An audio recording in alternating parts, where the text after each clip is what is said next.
गणतंत्र दिवस के मौके पर देश की राजधानी दिल्ली में ट्रैक्टर परेड के नाम पर जो अराजकता फैलाई गई, इसको लेकर देश भर में दोषी उपद्रवियों के खिलाफ कार्रवाई की मांग तेज होने लगी है। ऐसे में दिल्ली के आईटीओ और लाल किले में हुई हिंसा को लेकर समाजवादी पार्टी ने बीजेपी की केंद्र सरकार को जिम्मेदार ठहराया है। सपा प्रवक्ता और एमएलसी सुनील सिंह साजन ने कहा कि जिन लोगों पर इस हिंसा का आरोप लगा है, उनकी तस्वीरों ने सब कुछ बयां कर दिया है और जो भी गणतंत्र दिवस के मौके पर दिल्ली में हुआ वो बीजेपी सरकार के इशारे पर हुआ है। समाजवादी पार्टी के आदरणीय राष्ट्रीय अध्यक्ष जी ने एक बात स्पष्ट कर दी है देश के किसानों के आंदोलन को लेकर के कि जिस तरीके से बीजेपी सरकार लगातार किसानों की उपेक्षा कर रही है, उनको अपमानित कर रही है, उनको आरोपित कर रही थी, इसी कारण जो किसानों का रोष था वो आक्रोश में बदल गया। अगर इसके लिए कोई जिम्मेदार है तो भारतीय जनता पार्टी जिम्मेदार है, उसकी सरकार जिम्मेदार है। और जिन लोगों का चेहरा सामने आ रहा है, उन लोगों की फोटो किसके साथ है? जिन्होंने कल देश को शर्मसार करने की घटना की है, किसानों के आंदोलन को कमजोर करने की घटना की है, वो देश के प्रधानमंत्री जी के साथ उनकी फोटो है, देश के गृहमंत्री जी के साथ फोटो है।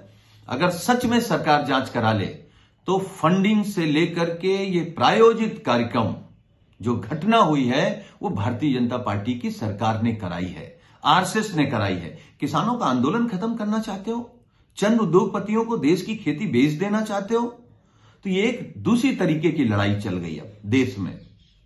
जैसे अंग्रेजों के खिलाफ देश खड़ा हो गया था, वैसे ही धीरे धीरे किसानों के साथ भाजपाइयों के खिलाफ देश खड़ा हो रहा है। भाजपा सरकार में अगर थोड़ी भी नैतिकता है तो काले कानून वापस ले। वहीं सपा प्रवक्ता अनुराग भदौरिया ने भी दिल्ली में हुई हिंसा को लेकर बीजेपी पर हमला बोला। उन्होंने कहा कि दिल्ली में हुई घटना पर केंद्र सरकार को देशवासियों को जवाब देना होगा। इस देश का किसान कभी गुंडा नहीं हो सकता और जो गुंडा होगा वो इस देश का किसान नहीं हो सकता। कल जो लाल किले पे हुआ, इसकी पूरी की पूरी जिम्मेदारी केंद्र सरकार को जाती है, क्योंकि पुलिस प्रशासन केंद्र सरकार के अंदर में आता है। आखिर पुलिस प्रशासन क्या कर रहा था कि लोग लाल किले तक पहुंच गए, लाल किले पे चढ़ गए? सरकार अपनी जिम्मेदारी से नहीं भाग सकती, ये सरकार की जिम्मेदारी है। इसलिए मैं बार बार कहता हूं, सरकार अपनी जिम्मेदारी से ना भागे। इस देश का किसान गुंडा नहीं हो सकता और जो गुंडे होंगे उस देश के किसान नहीं हो सकते, ये तय है। इससे पहले यूपी के पूर्व सीएम और सपा अध्यक्ष अखिलेश यादव ने ट्वीट कर दिल्ली हिंसा के लिए बीजेपी को कसूरवार ठहराया। उन्होंने कहा कि बीजेपी सरकार ने जिस तरह किसानों की लगातार उपेक्षा की, उसी वजह से किसानों की नाराजगी आक्रोश में बदली। अखिलेश ने यह भी कहा कि जो हालात बने हैं उसके लिए बीजेपी ही जिम्मेदार है। बीजेपी अपनी नैतिक जिम्मेदारी मानते हुए कृषि कानून तुरंत रद्द करे।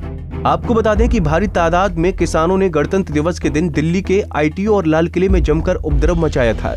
लखनऊ से अनिल सैनी की रिपोर्ट।